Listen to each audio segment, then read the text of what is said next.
Hello guys, welcome to my channel, Rider Spread TV. For today's vlog, ay gusto ko lang share yung nangyari sa akin noong Friday. Mga bandang tanghali ito, mag-alas 12 na. Kasi yung time na yon ay magsusundo ako ng aking anak sa school dahil uwian na nila.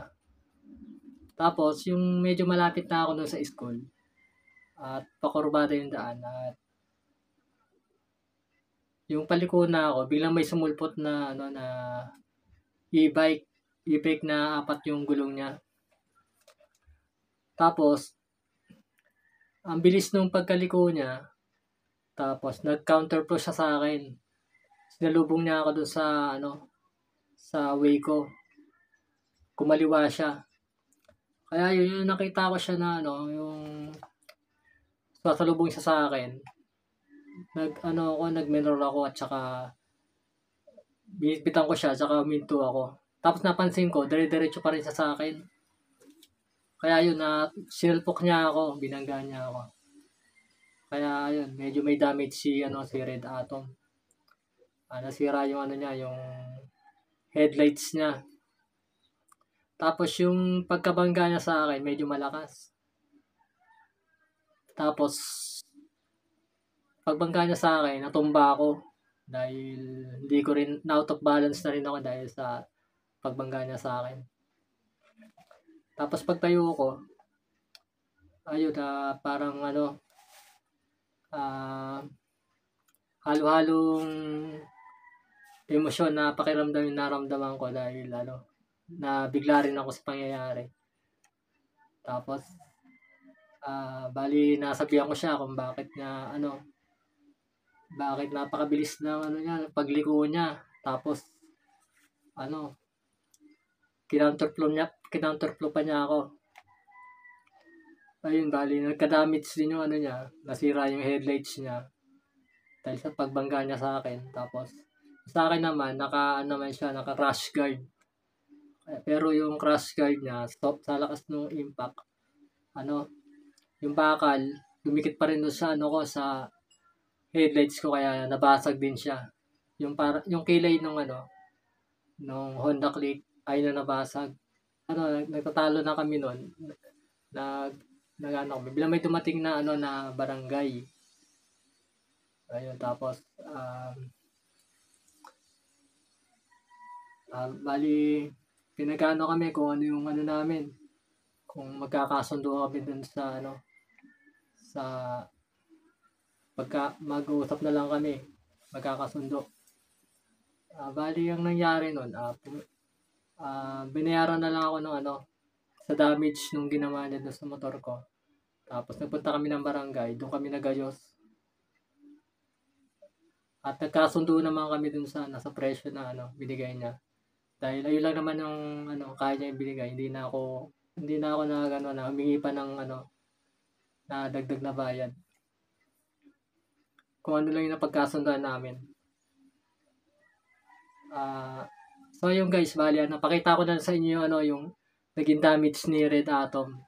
Yung yung nabangga ako ng e-bike. Hello guys, ito nga pala yung yung motor ko. Bali nagka-damage to dito sa may headlights niya, sa may kilay.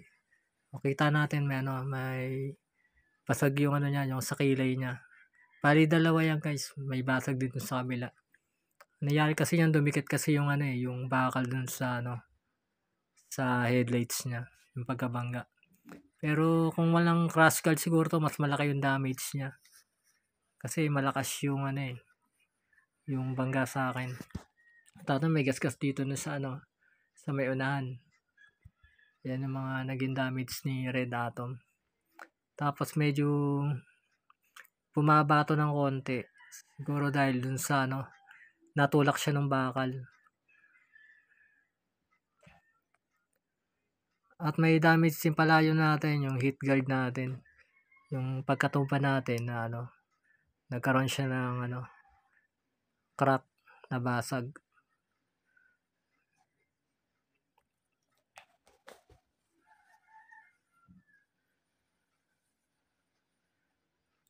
At buti na lang walang nangyari sa atin na na masama yung pagkabangga sa atin. Naprotektahan pa naman siya ng crash guard natin. Kahit papaano. Kasi kung walang crash guard to, basag talaga tong headlights natin. Salamat na lang na na walang nangyari sa amin parehas nung time na yun na nabangga niya ako. Bali nagkasundo naman kami doon sa barangay, doon na kami pinagkasundo.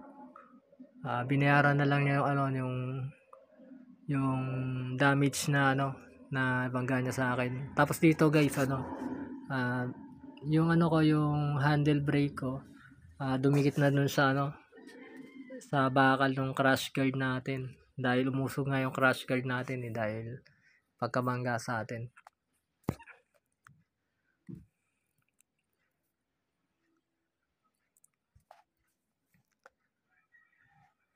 Kaya importante talaga guys na na lagi tayo magdadasal bago magmotor. At dapat laging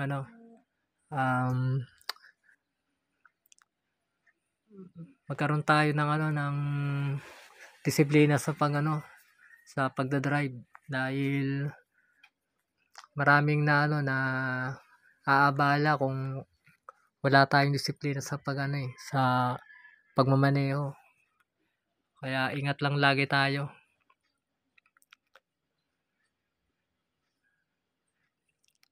Importante talaga na magdasal tayo bago sumakay ng motor or mag-drive ng sasakyan. Bali tatanggalin ko na lang pala to guys yung crash guard ko dahil umano na yung bakal parang tumabingi na ata dahil umusog na siya At medyo manibago nga pala talaga ako guys sa motor ko dahil nasanay na ako na may crash guard.